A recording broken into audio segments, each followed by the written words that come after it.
Hello everybody and welcome to another episode of This Week in Philadelphia Sports, where, as you might have guessed it, we go over everything that's happened this week in Philadelphia sports again. If you're new to this channel, guys, and you enjoy this sort of content, make sure you leave a like, hit that subscribe button, and of course drop your opinions down below in the comments so I can read through them. We're going to kick things off with 911 What's Your Match? I mean the Philadelphia Eagles this week, who seem to have picked up more injuries in the last few days than I've had cups of tea, which says a lot given that I'm British. Do you see what I did? I played on the bloody joke, didn't I? Because British. In all seriousness though, it wasn't a great week for the Eagles. They started off with Miles Sanders going through an injury scare, something luckily that wasn't that serious, but the Cravon LeBlanc injury we later found out certainly was. As we found out last week, the team signed Orlando Scandrick, but it was made clear by Derek Gunn of NBCS that he's actually suffered a Lisfranc sprain. Now this is interestingly the same sort of injury that Jalen Mills suffered last year, and we all know how that panned out. Now the Eagles are optimistic that LeBlanc will be back soon, but it can take anywhere between a month and a few months for the injury to heal because every individual is different. So there is a possibility that LeBlanc could be out until November. Of course he'd be back in time for the playoff push, but you never know. So we're looking at a window between a few weeks and a few months, all depending on the recovery, which, as we learned last week with the Titanic music and my heartbroken ways, I don't know if I'm going to get through that. I am a little bit emotional right now. Who is going to guide Captain Cravon's ship when Captain Cravon isn't well? I mean, where's the ship going to go? What are we going to do? We can't just sail the seas with no captain. But actually, on second thoughts, I think I do know where Captain Cravon's ship is going to guide you. And that is to the link in the description where you can get Philly Sports Network merchandise. We've got t-shirts, we've got long sleeves, we've got hoodies, we've got everything you could possibly want. That is all available, aka in the description below for you today. Obviously a massive get well from myself and probably everyone in existence ever to Captain Cravon. The Eagles do seem prepared for the situation by bringing in Scandrick, who, as we said last week,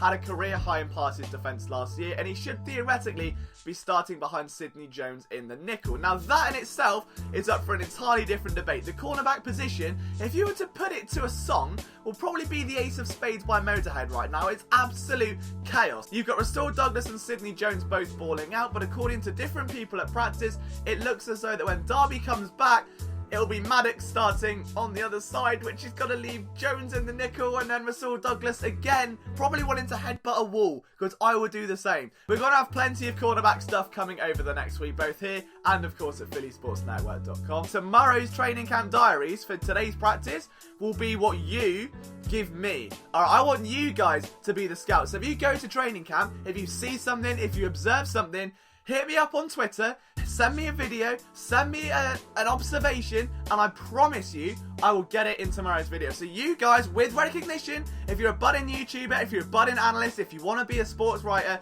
go to training camp, observe it, have some fun, make some notes, take some videos, get them to me on Twitter, at Liam Jenkins PSN.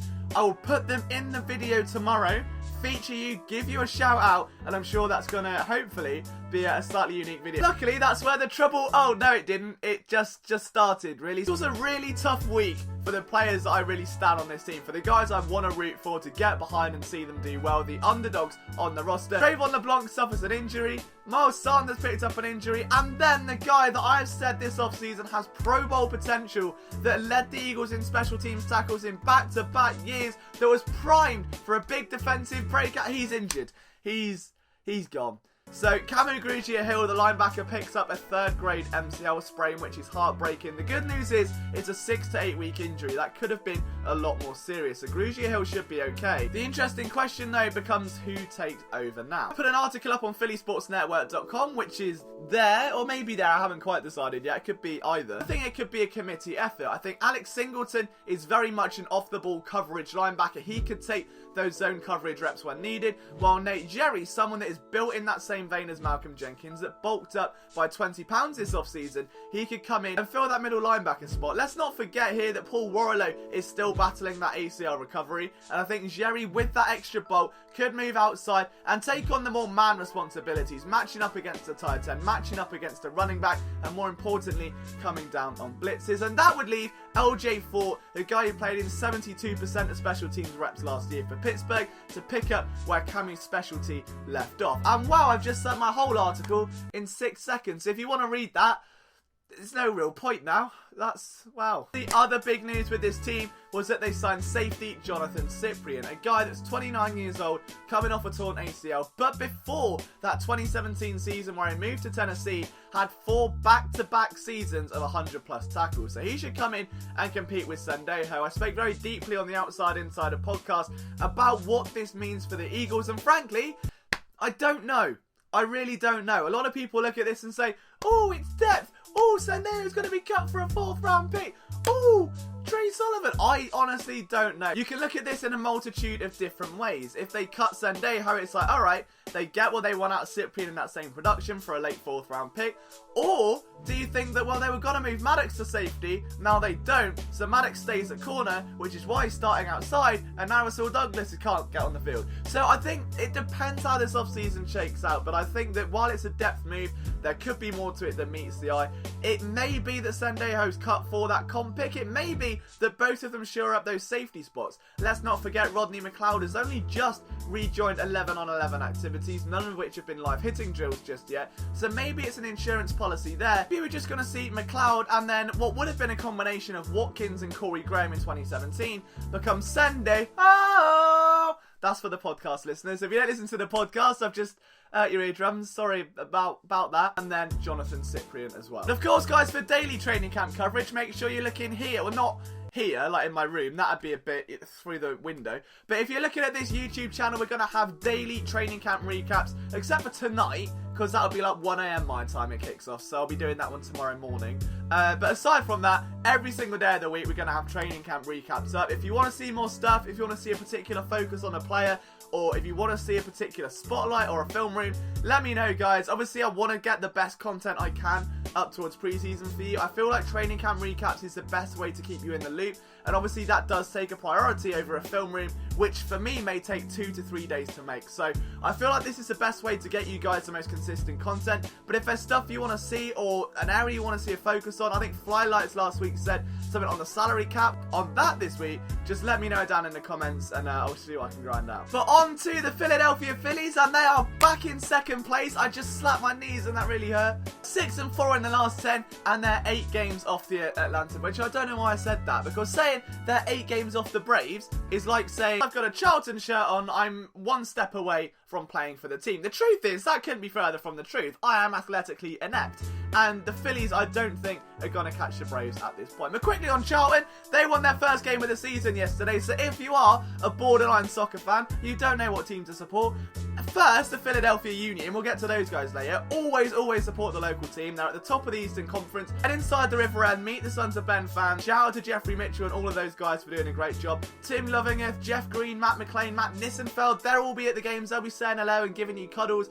But go and support the local team. If you want an English team, that's where the mighty Charlton and Super Lyle Taylor come into play. That was the weirdest curveball I've ever seen, from the Phillies to Charlton Athletic, but beggars can't be choosers. Anyway, they're coming off a 15-inning game.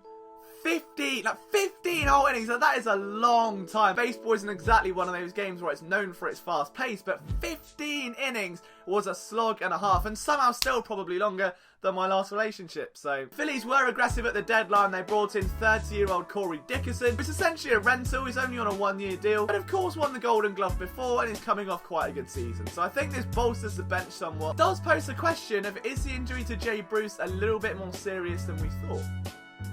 Either way, they need to close out the series against the Chicago White Sox tonight, because if they don't, the race for the wild card kind of comes to an end. And we've said this for about a month now. It's like every game is, oh, this is a must-win series, this is a must-win game, and then they lose, and it's like, oh, well, the next one's now a must-win. So there's only so many times you can go in that circle before you realise it is a circle, and there's just no more you can do. On to the Philadelphia 76ers, who did nothing this week. They just didn't do anything. And the Philadelphia Flyers, who also did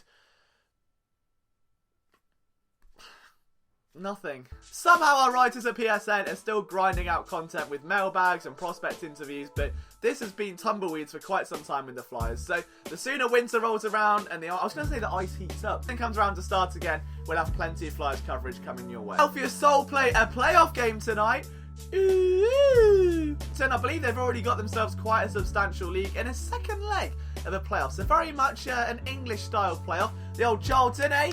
Charlton playoffs, League One last year. The Reds are going up. Here we go. I've got to stop going off topic. But Runabout, Prince, and all the rest of the Philadelphia Soul will be at the Wells Fargo in a playoff game. They're one game away from an Arena Bowl. When they get their third Arena Bowl title, that will start tonight. So make sure you go down because the blue uniforms are pretty cool. And it's our first season of coverage at Philly Sports Network, and we have some cool exclusives and stuff. Finally, but last but not least, the Philadelphia Union are now tied for the Eastern Conference.